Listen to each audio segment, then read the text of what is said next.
In the next part of the lecture, I want to discuss something called the bias-variance trade-off. I'm going to discuss it in the context of comparing least squares with ridge regression. It's more general than that, but I mostly want to focus in some detail on how this general concept of trading off between the bias and the variance of a learning technique applies to what we've been talking about thus far.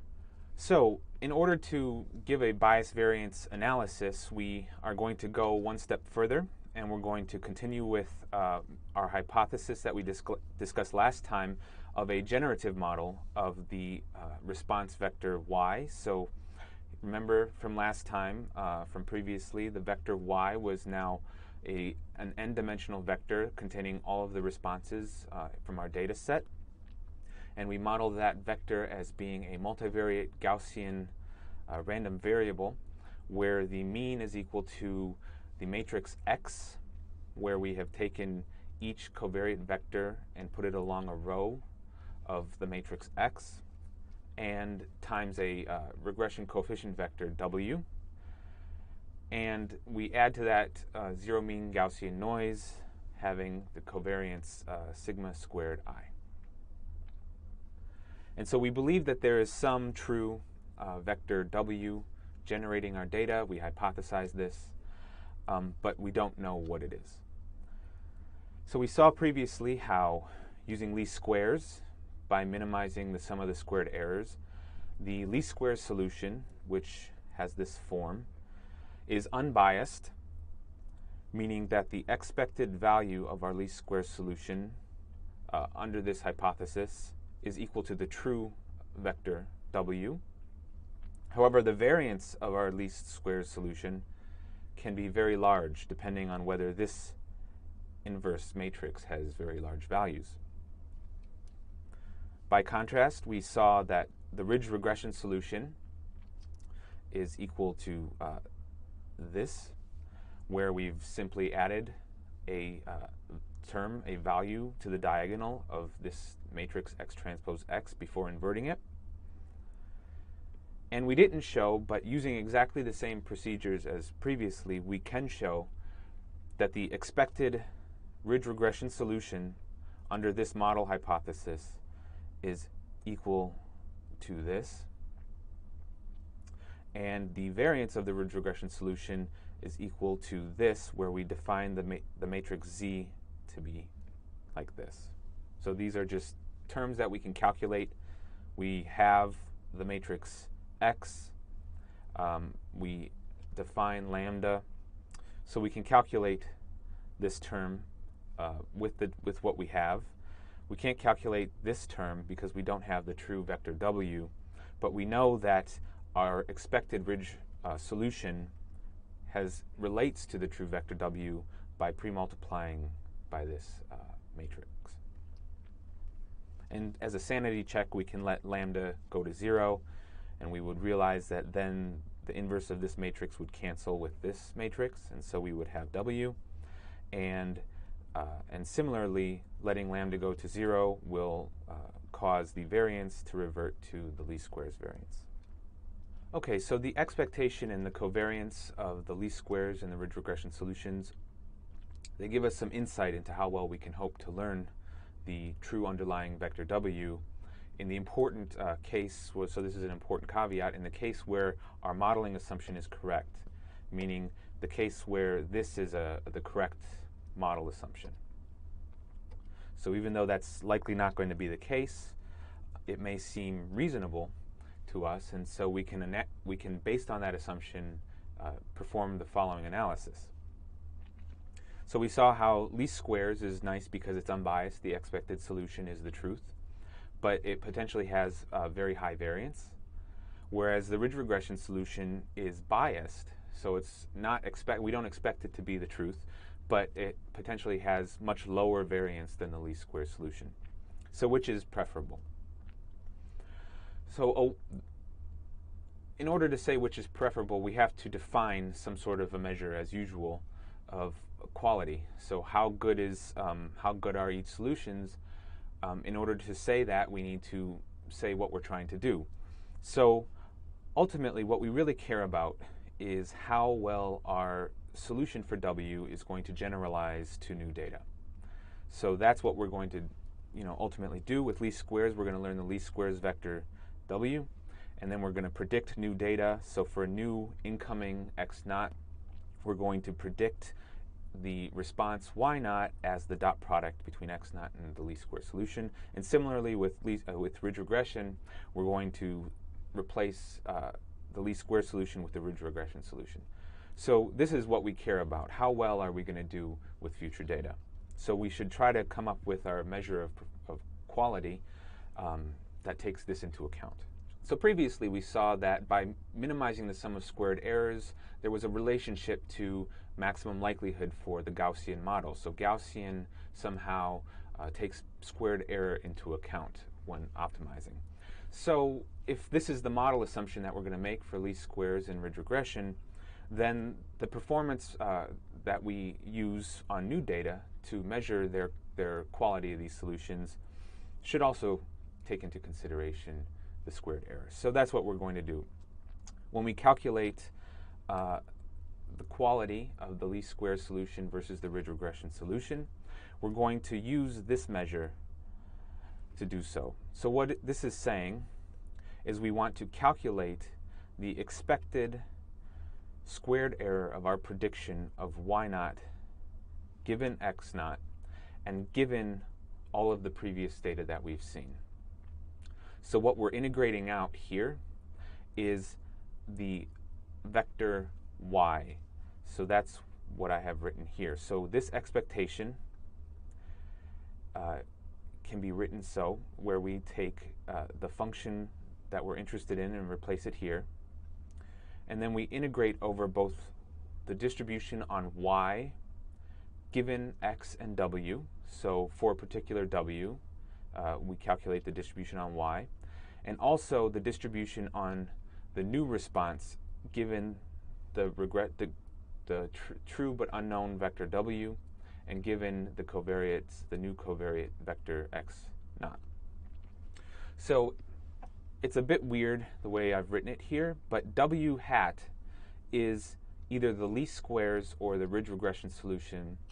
And we remember that both of those solutions are dependent on the vector Y and the matrix X of covariates that are associated with Y.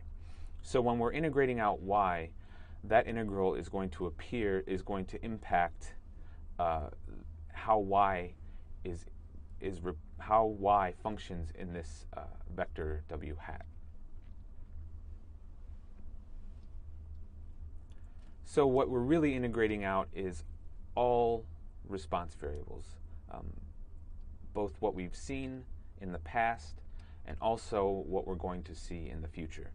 And we're going to see how this expected squared error of our prediction changes as a function of the data that we have, the covariates that we have, X and X naught, and also some true but unknown underlying regression coefficient vector. So finally, just to help with potentially confusing this potentially confusing integral, in words, what we can say that we are calculating here, this is just conceptually, we can say that imagine that I have a data set of covariate vectors X, I know those, and I have some new covariate vector X naught. And I assume that there's some true underlying vector W, but I don't know what it is. I then generate the responses for my test set X according to this hypothesis, this distribution which I hypothesize. I then approximate W using either least squares or ridge regression, and then I predict a new Y naught for a new X naught using either the least squares or the ridge regression solution. But I don't get to see Y and I don't get to see Y naught. What is the expected squared error of my prediction? So it sounds confusing, but this is something we can actually calculate. So let's go ahead and calculate this. So in these calculations, I'm implying that we're conditioning on X and X naught. And so to calculate this expectation, we simply multiply this term out through, and we then, by the linearity of expectation, can bring the expectation of those three terms that you get by squaring this difference into the expectation of those three terms individually. And so that's where this first expectation is coming from, and the third one. And then this second expectation originally should be of the product y naught and w hat. But we can say that the expectation given x and x naught of y naught and w hat is equal to the product of the expectation of y naught times the expectation of w hat. So why can we do this? Because, again, remember what we're assuming here. We're assuming that we have the data x naught and x, and conditioning on a ground truth w, we've made an independence assumption, not an IID assumption, an independence assumption that the responses are independent of each other. So if you tell me what x1 is and what w is, then y1 is independent of y2, given x2 and w.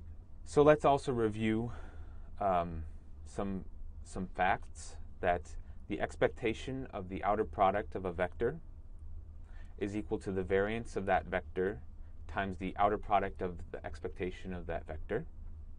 So this is something we discussed previously. And similarly, the expectation of y naught squared, which we again assume that y naught is a Gaussian with mean x naught transpose w sigma squared.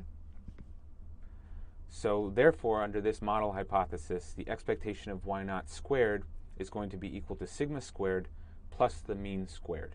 And so that's what we have here. And so plugging in these values, plugging in these two values into this equality, we have that the expected squared error on my new observation, given x naught and given the previous covariates formed in the matrix X, and given some ground truth W, is equal to this first line. And so what have I done here? I've taken this term and replaced it with this term, which is what gives me these two terms. And here, I've taken y naught and replaced it with its mean, because of the Gaussian assumption of how y naught is generated. And then I've left this term here for now. And so notice that we can simplify this first line as the second line by taking these three terms and writing them in this quadratic form.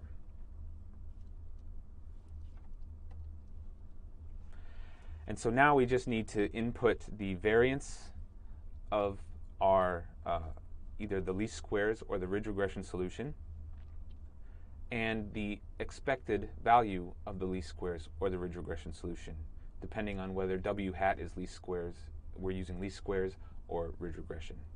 Okay, so where are we so far?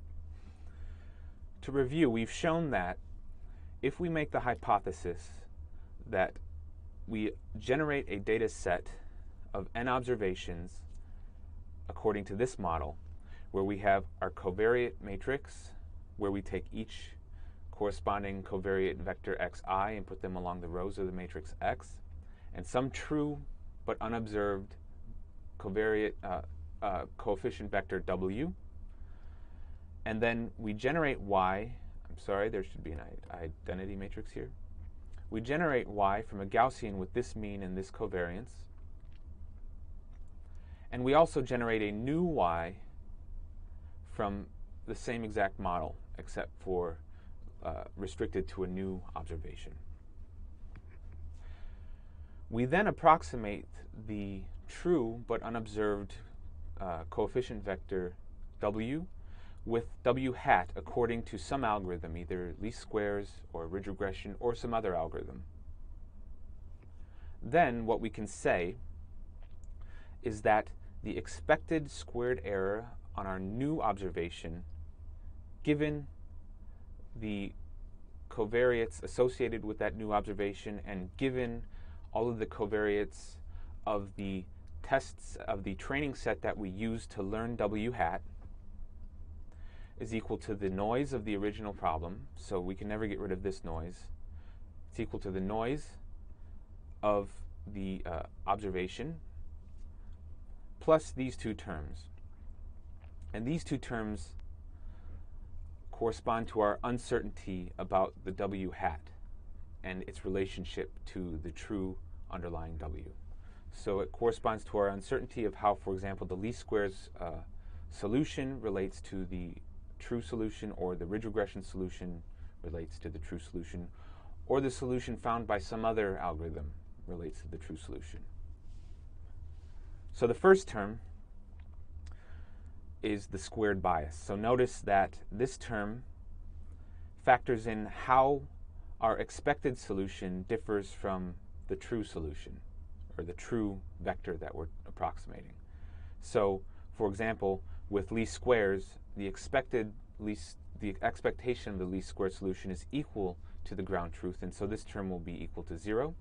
Whereas for ridge regression, because we have some bias, the difference between the ground truth and our approximation of it using ridge regression is non-zero, because it's a biased approximation, and so this term will be non-zero and positive because of this form.